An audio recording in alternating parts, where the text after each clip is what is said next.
Hey,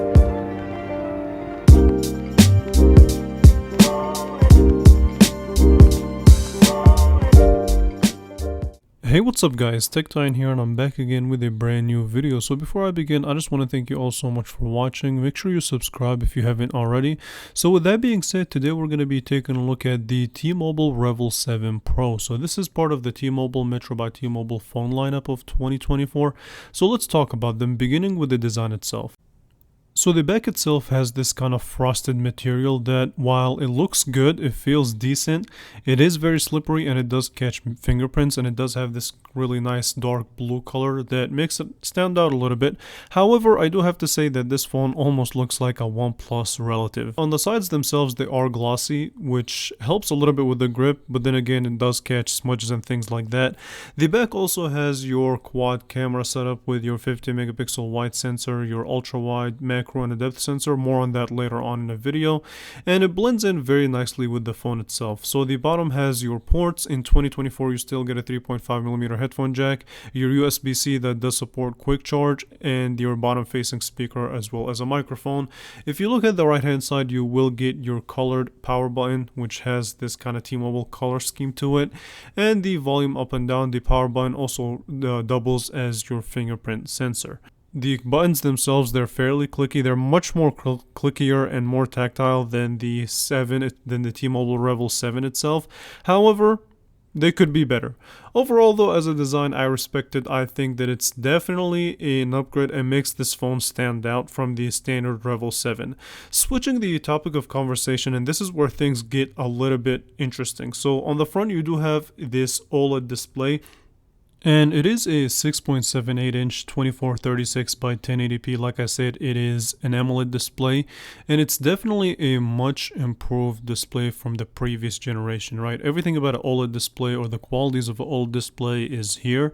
So this phone definitely brings in kind of a more saturated look. The blacks are deeper, and everything about it is just really good. If I were to complain, I would say the brightness is not where it needs to be, and this phone, by the way, does support this kind of smooth display, which switches between 60 to 120 hertz. It's plenty sharp for my eyes and for my viewing.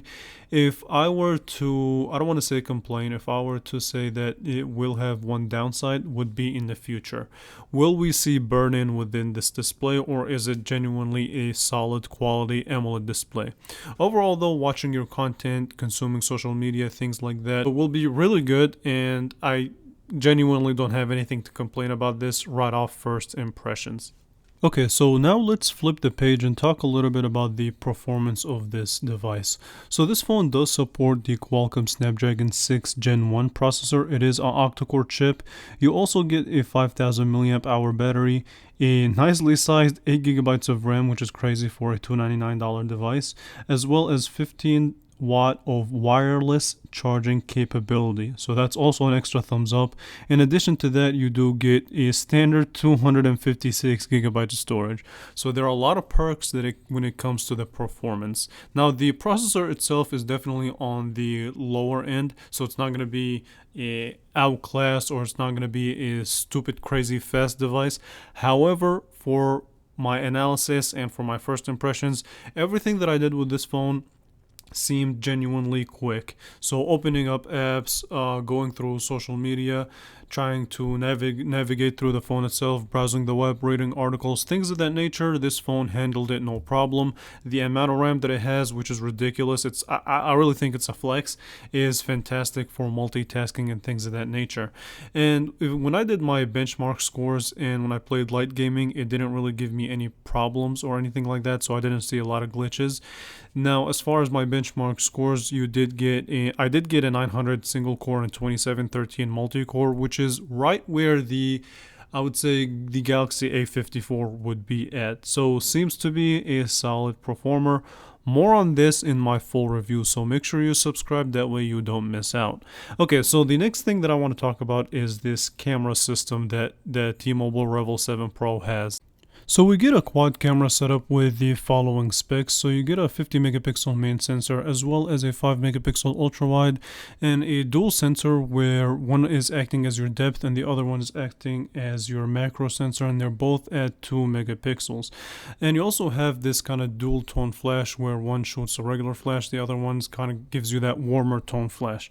Now here's the thing about this camera that genuinely excites me. I really think that it's a major step up from the previous generation, but you also get optical image stabilization as well as 4K support for up to 30 frames per second. I do have to do a lot of testing, but from what I've seen so far is that one, the camera interface on here is really nice. It's simple enough and it takes pictures instantaneously. So very fast at taking pictures, whether you're at the standard lens and even the wide angle, and switching between the wide angle and the standard is seamless for the most part. The picture quality seems to be nice off of the phone, but I do have to do some more testing to give kind of a final conclusion on that. So make sure you stay tuned for the full camera review. So to kind of wrap up this first impressions, here's what I have to say. So this is definitely a solid upgrade from the previous Revvl 6 Pro that I was not really that impressed with.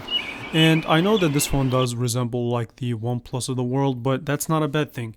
You get a lot in terms of the spec department, and you get a lot as far as the display. So a definite improvement, and the addition of wireless charging for a phone at $299 is not something that you see very often.